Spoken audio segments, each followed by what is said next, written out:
Bu Lisa mengamati begitu ya, sudah dipublikasikan struktur dari BPI dan Nantara. Sebetulnya Anda melihat apakah investor juga merespon cukup positif dalam hal ini? Tapi kalau misalnya memang positif, mengapa di hari kemarin perdagangan justru ditutup terkoreksi, Bu Lisa? Silakan dengan point of view Anda.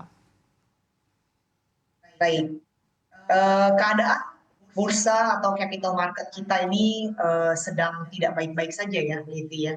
Jadi tidak hanya berita tentang Danantara pengurusnya dikeluarkan, otomatis situasi bursa kita langsung membaik. Jadi situasi sekarang ini adalah impact dari kejadian yang sudah terjadi beberapa minggu sebelumnya. Oke, dengan kejadian yang sudah terjadi beberapa minggu sebelumnya, kejadian apa yang Anda maksud, Bu Lisa?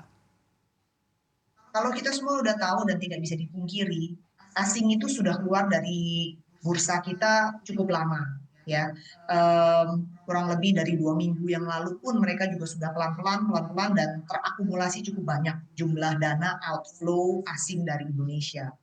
Nah, situasi kita sekarang adalah bagaimana caranya kita bisa merangkak naik lagi. Kelihatannya apa namanya, view kita punya bursa untuk bisa naik ke level yang cukup confident itu tidak bisa terjadi dalam waktu dekat. Again, karena simply asing tidak ada inflow, lebih banyak outflow-nya, dan institusi kita, institusi lokal itu sama sekali tidak mau berpartisipasi untuk terjun dalam pasar equity, terutama dalam hal ini.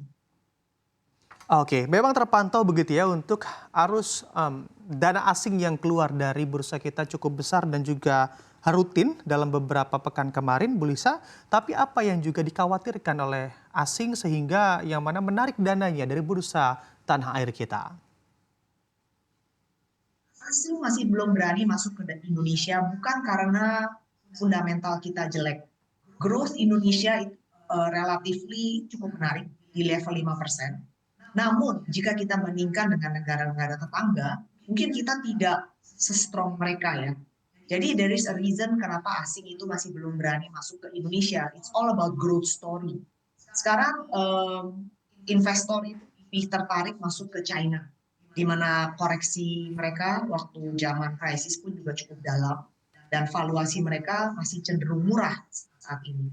Plus, mereka punya growth story itu sungguh sangat amat luar biasa. Kalau kita perhatikan di sektor teknologi, ya, teknologi mereka itu ada DeepSeek yang mengalahkan ChatGPT dengan valuasi yang jauh lebih murah. Jadi story-story mereka tuh jauh lebih menarik. Nah, sedangkan Indonesia sendiri apa? Growth story kita apa? Selain kita punya populasi yang besar, ya, teknologi kita jauh sangat ketinggalan. UMKM kita semuanya hanya F&B, tidak ada yang berinovasi, berkreatif dalam hal teknologi. GoTo yang saat ini juga mencoba untuk merangkak naik, berkali-kali bertubi-tubi kena timpukan lah ya dari berita-berita sosial media mengenai THR, mereka dibebankan harus bayar THR dan lain sebagainya. Jadi untuk asing masuk ke negara ini itu saat ini masih sangat tidak menarik. Belum. Oke, apabila memang asing melihat story Indonesia, walaupun memang tidak ada track record Indonesia mencapai pertumbuhan ekonomi hingga 8%, tapi nampaknya Presiden saat ini sangat fokus untuk mengarah kepada ekonomi, pertumbuhan ekonomi di angka 8%.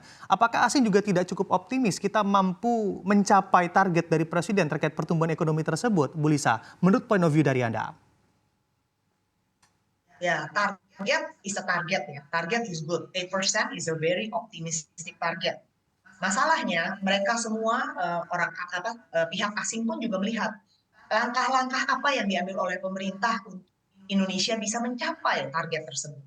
Sekarang kalau kita lihat berita-berita yang beredar sejak awal tahun, ya ekonomi yang namanya rakyat yang menopang ekonomi Indonesia itu udah sangat jelas adalah middle class people. Di mana middle class people juga saat ini terchallenge cukup berat. Sering dengar istilah tentang makan tabungan dan lain sebagainya.